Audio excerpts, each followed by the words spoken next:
अब हम लोग देखेंगे कि किसी केमिकल इक्वेशन को बैलेंस कैसे करते हैं। बैलेंस करने की ज़रूरत क्यों पड़ी ये हम लोगों ने देख लिया। बैलेंस्ड इक्वेशन क्या होता है ये भी हम लोगों ने देख लिया। अब हम देखेंगे बैलेंसिंग ऑफ केमिकल इक्वेशन। तो हम लोग ये पढ़ चुके हैं कि केमिकल इक्वेशन में दोनों साइड, रिएक्टेंट के साइड और प्रोडक्ट के साइड, जो डिफरेंट टाइप्स के एटम्स हैं उनके नंबर को इक्वल करना होता है। इसी को हम लोग बैलेंसिंग कहते हैं। तो एक बार करके देखते हैं हम लोग बैलेंस। तो चलिए, रिएक्टेंट के साइड 2 हाइड्रोजन है, प्रोडक्ट के साइड भी 2 हाइड्रोजन है, रिएक्टेंट के साइड 2 ऑक्सीजन है, इधर भी 2 ऑक्सीजन बनाना है। तो मैं आपको बता देता हूँ कि जब बैलेंस करना हो ना तो आप मल्टीप्लाई कर सकते हैं, इसको कम नहीं कर सकते। ये मैंने भी बताया था कि इस 2 को हटा नहीं सकते, आप मल्टीप्लाई कर सकते हैं। तो इधर आप मल्टीप्लाई कर दीजिए 2 से, तो क्या हुआ 2 ऑक्सीजन हो गया। लेकिन आप अगर फॉर्मूला से पहले मल्टीप्लाई कर रहे हैं तो हाइड्रोजन के साथ भी मल्टीप्लाई हो रहा है और ऑक्सीजन के साथ भी। तो ऑक्सीजन तो 2 हो गया लेकिन हाइड्रोजन 4 हो गया। तो इधर हाइड्रोजन को भी 4 बनाना होगा, तो इसलिए यहाँ 2 रख दीजिए। तो ये जो चेक कर करके हम लोग कर रहे हैं इस मेथड को कहते हैं हीट एंड ट्रायल मेथड। मैं आप लोगों को एक एग्जैक्ट मेथड भी बताऊंगा, वो थोड़ा मैथमेटिकल अप्रोच है, बट ये मेथड भी आना चाहिए। जनरली हम लोग इसी मेथड से बैलेंस करते हैं। तो चलिए अब दूसरा एग्जांपल देखते हैं। इसमें देखिए इधर एक कैल्शियम है, इधर भी एक कैल्शियम है, इधर यहाँ एक ऑक्सीजन है, यहाँ एक ऑक्सीजन है। मीन्स रिएक्टेंट के साइड 2 ऑक्सीजन है। तो प्रोडक्ट के साइड भी देखिए ऑक्सीजन और हाइड्रोजन दोनों 2-2 हैं, दोनों में मल्टीप्लाई किया हुआ है 2 से। तो इधर भी ऑक्सीजन 2, हाइड्रोजन 2। मीन्स कैल्शियम दोनों साइड 1-1 है, हाइड्रोजन दोनों साइड 2-2 है और ऑक्सीजन भी दोनों साइड 2-2 है। मीन्स ये केमिकल इक्वेशन भी ऑलरेडी बैलेंस्ड केमिकल इक्वेशन था। तो जो अनबैलेंस्ड केमिकल इक्वेशन होता है उसी को हम लोग बैलेंस कर सकते हैं। तो बैलेंसिंग में आप लोगों ने सीखा होगा कि दोनों साइड नंबर ऑफ एटम्स को काउंट कर लीजिए, जिधर कम है उसके मॉलिक्यूलर फॉर्मूला से पहले मल्टीप्लाई कर दीजिए और मल्टीप्लाई करने के बाद फिर से एक बार चेक कीजिए, फिर कहीं कम हो रहा है तो वहाँ मल्टीप्लाई कर दीजिए। इसी तरह से हीट एंड ट्रायल मेथड से हम लोग बैलेंस करते हैं। अब अगला एग्जाम्पल देखते हैं हम लोग। इस एग्जाम्पल में देखिए रिएक्टेंट के साइड 1 कार्बन है, प्रोडक्ट के साइड भी 1 कार्बन है। मीन्स कहीं मल्टीप्लाई करने की जरूरत नहीं है। रिएक्टेंट के साइड 4 हाइड्रोजन है, प्रोडक्ट के साइड 2 ही हाइड्रोजन है, मतलब यहाँ 2 से मल्टीप्लाई करने की जरूरत है। हाइड्रोजन बैलेंस हो गया। अब ऑक्सीजन पे आते हैं। इधर 2 ऑक्सीजन है रिएक्टेंट के साइड, लेकिन प्रोडक्ट के साइड 2 ऑक्सीजन यहाँ और 2 ऑक्सीजन यहाँ, क्योंकि ये 2 पूरे में मल्टीप्लाई हुआ है। तो प्रोडक्ट के साइड 4 ऑक्सीजन है लेकिन रिएक्टेंट के साइड 2 ही ऑक्सीजन है, तो यहाँ 2 से मल्टीप्लाई करना होगा। अब फिर एक बार चेक कर लीजिए कि अपना इक्वेशन बैलेंस हुआ है या नहीं। 1 carbon 1 carbon, 4 hydrogen 4 hydrogen, 4 oxygen 2 और 2 4 ऑक्सीजन, मतलब अपना ये केमिकल इक्वेशन बैलेंस हो गया। उसी तरह से अगला केमिकल इक्वेशन बैलेंस करते हैं। इधर देखिए 1 कार्बन है, यहाँ 6 कार्बन है। मीन्स इधर 6 से मल्टीप्लाई करने की जरूरत है, तो 6 से मल्टीप्लाई कर दिया। अब ऑक्सीजन को बैलेंस करते हैं। तो रिएक्टेंट के साइड 6 × 2 12 + 1 13 ऑक्सीजन आ रहा है और इधर 6 और 2 8 ही ऑक्सीजन आ रहा है। तो यहाँ पे 2-2 जगह ऑक्सीजन है, तो ये बैलेंस करना थोड़ा मुश्किल होता है। इसलिए आप थोड़ा स्मार्ट अप्रोच लगाएं। आप वैसे एटम को पहले बैलेंस कर लेना जो एक ही मॉलिक्यूल में है। जैसे यहाँ देखिए हाइड्रोजन, इधर 2 एक ही मॉलिक्यूल में है, इधर भी 12 हाइड्रोजन एक ही मॉलिक्यूल में है। तो हाइड्रोजन को बैलेंस करना कंपैरेटिवली इजी है। तो पहले हम लोग हाइड्रोजन को बैलेंस कर लेते हैं। तो इधर 12 हाइड्रोजन, इधर 2 हाइड्रोजन, यहाँ 6 दे दिए, तो हाइड्रोजन बैलेंस हो गया। अब हम लोग ऑक्सीजन चेक करते हैं। अब ऑक्सीजन बैलेंस करना आसान हो जाएगा हम लोगों के लिए। इधर देखिए 12 ऑक्सीजन और इधर देखिए 6, यानी कि 18 ऑक्सीजन। और इधर भी हम लोगों को 18 ऑक्सीजन चाहिए, तो 6 ऑक्सीजन यहाँ है और 12 ऑक्सीजन अगर यहाँ हो जाए तो 18 हो जाएगा। तो यहाँ 6 से मल्टीप्लाई कर दें तो 12 ऑक्सीजन। तो ये रिएक्शन बैलेंस हो गया। तो बैलेंसिंग में थोड़ा सा आप स्मार्ट अप्रोच रखें। वैसे ये हीट एंड ट्रायल मेथड है, इसमें 1-2 बार आपसे गलती होगी, फिर उसको आप करेक्ट करेंगे।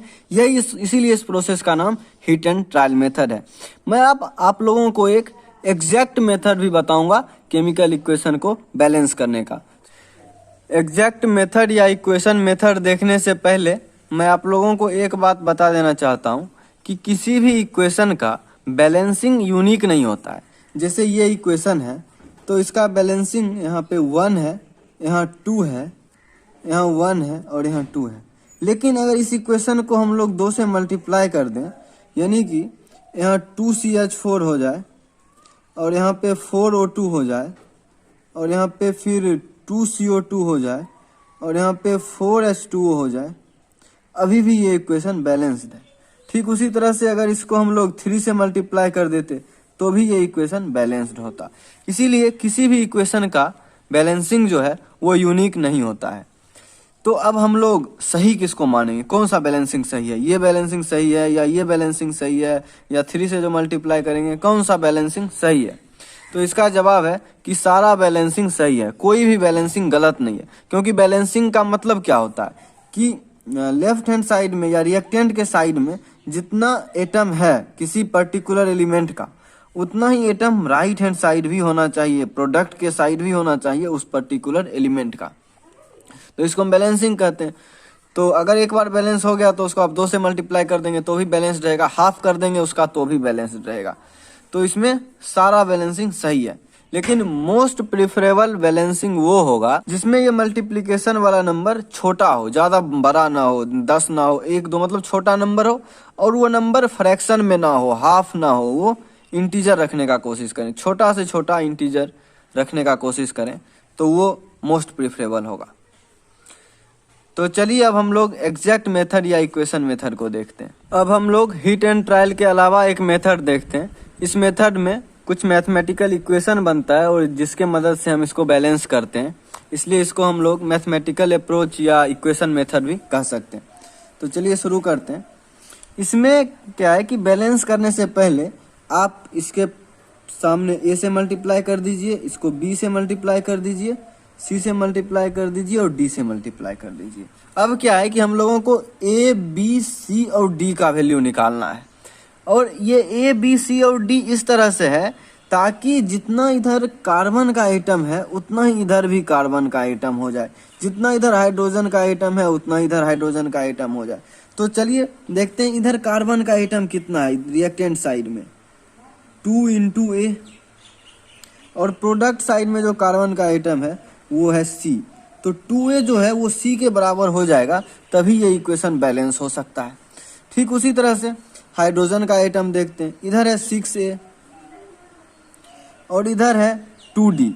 तो 6a जब 2d के बराबर हो जाएगा तो हाइड्रोजन बैलेंस हो जाएगा। ठीक उसी तरह अब ऑक्सीजन का देखते हैं, रिएक्टेंट साइड में है 2b और प्रोडक्ट साइड में है 2c + d।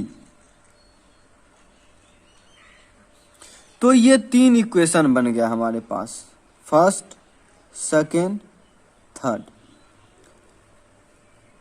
हमारे पास अननोन तो 4 है लेकिन इक्वेशन केवल 3 बना है। ऐसा इसलिए हो रहा है क्योंकि अगर 4 इक्वेशन बन जाता तो हम a, b, c और d का एग्जैक्ट वैल्यू फाइंड कर लेते, लेकिन बैलेंसिंग तो कभी एग्जैक्ट होता ही नहीं है। किसी भी इक्वेशन को हम लोग इनफाइनाइट तरीके से बैलेंस कर सकते हैं, तो इसीलिए हमें 4 इक्वेशन नहीं मिला, हम लोग 3 इक्वेशन से भी इसको सॉल्व कर सकते हैं। तो इसमें सबसे पहले क्या करना होता है, इक्वेशन बनाने के बाद आप किसी भी एक वेरिएबल का वैल्यू आप एज्यूम कर सकते हैं। तो यहाँ पे मैं a का वैल्यू एज्यूम कर लेता हूँ 1। तो a का वैल्यू जैसे ही हम लोगों ने 1 एज्यूम कर लिया, c का वैल्यू अपने आप 2 आ जाएगा और फिर a का वैल्यू यहाँ पे अगर हम लोग 1 रखते हैं तो 6 = 2d, d = 3 आ जाएगा। तो c और d का वैल्यू अगर यहाँ रख दें तो b का वैल्यू आ जाएगा। तो c का वैल्यू रखते हैं 2 × 2 प्लस d का वैल्यू 3, 2b = 7, तो b = 7/2 यहाँ से आ गया, b = 7/2। तो अब हमारे पास a, b, c और d सबका वैल्यू आ गया, तो हम a, b, c और d का वैल्यू यहाँ रख देंगे तो ये इक्वेशन बैलेंस हो जाएगा। तो आपको ये मेथड थोड़ा लंबा लग रहा होगा लेकिन ये लंबा है नहीं, ये मैं आपको सिखा रहा था इसलिए आपको थोड़ा लेंदी लग रहा था, वरना कुछ नहीं है। एटम को बैलेंस कर दीजिए दोनों साइड, आपका इक्वेशन तैयार हो जाएगा। और जैसे ही किसी एक का वैल्यू आप एज्यूम कर लेंगे उसके बाद सबका वैल्यू आते चला जाएगा। कोई खास मेहनत करने का इसमें भी जरूरत नहीं है। अगर आप इसमें कंफर्टेबल नहीं है तो आप hit and trial method use करें। चलिए अब हम लोग इस पे नेक्स्ट क्वेश्चन को प्रैक्टिस करते हैं। यहाँ पे फिर से a, b, c और d लगा देंगे। अब सबसे पहले पोटेशियम को बैलेंस करते हैं। तो इधर पोटेशियम है a, रिएक्टेंट के साइड a, और प्रोडक्ट के साइड पोटेशियम है 3d। तो a = 3d हो जाएगा। अब मैग्नीज को बैलेंस करते हैं तो Mn इधर है, A रिएक्टेंट के साइड A है और प्रोडक्ट के साइड C है। अब ऑक्सीजन देखिए, रिएक्टेंट के साइड भी 2 कंपाउंड में है और प्रोडक्ट के साइड भी 2 कंपाउंड में है, तो ऑक्सीजन को हम लोग लास्ट में बैलेंस करेंगे।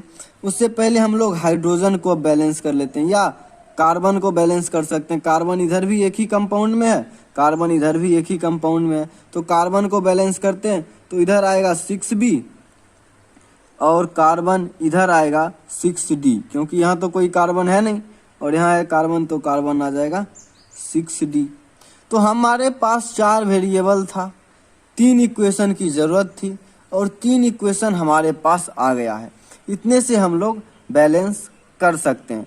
तो चलिए करते हैं। यहाँ पे अगर हम लोग D का वैल्यू 1 ले लें तो A का वैल्यू तुरंत आ जाएगा 3, यहाँ 1 रख देंगे तो A = 3 आ जाएगा। और A और C का वैल्यू सेम है तो C = भी 3 आ गया और 6 कैंसिल हो जाएगा तो B और D का वैल्यू सेम हो जाएगा तो B = भी 1 आ जाएगा। तो आप लोग थोड़ा स्मार्टली वर्क करेंगे तो ये कितना देखने में खतरनाक इक्वेशन लग रहा था, इसको बैलेंस करने में हिट एंड ट्रायल मेथड से आपको प्रॉब्लम हो सकता था, लेकिन यहाँ पे देखिए आप 2 मिनट के अंदर बिल्कुल सही बैलेंस हो गया। आप A के जगह 3 रख दीजिए, B के जगह 1 रख दीजिए, C के जगह 3 रख दीजिए और D के जगह 1 रख दीजिए, आपका ये इक्वेशन बैलेंस हो चुका है। तो मैं कुछ क्वेश्चंस आपको टेलीग्राम ग्रुप में भेजूंगा, आप वहां से दोनों मेथड का प्रैक्टिस कर सकते हैं, हिट एंड ट्रायल मेथड्स भी और ये इक्वेशन मेथड भी। और जिन लोगों ने हमारा टेलीग्राम ग्रुप ज्वाइन नहीं किया है तो लिंक मैं डिस्क्रिप्शन बॉक्स में और कमेंट सेक्शन में दे दूंगा, आप वहां से हमारा टेलीग्राम ग्रुप जरूर ज्वाइन कर लें। आज के लिए इतना ही, मिलते हैं अगले वीडियो में, धन्यवाद।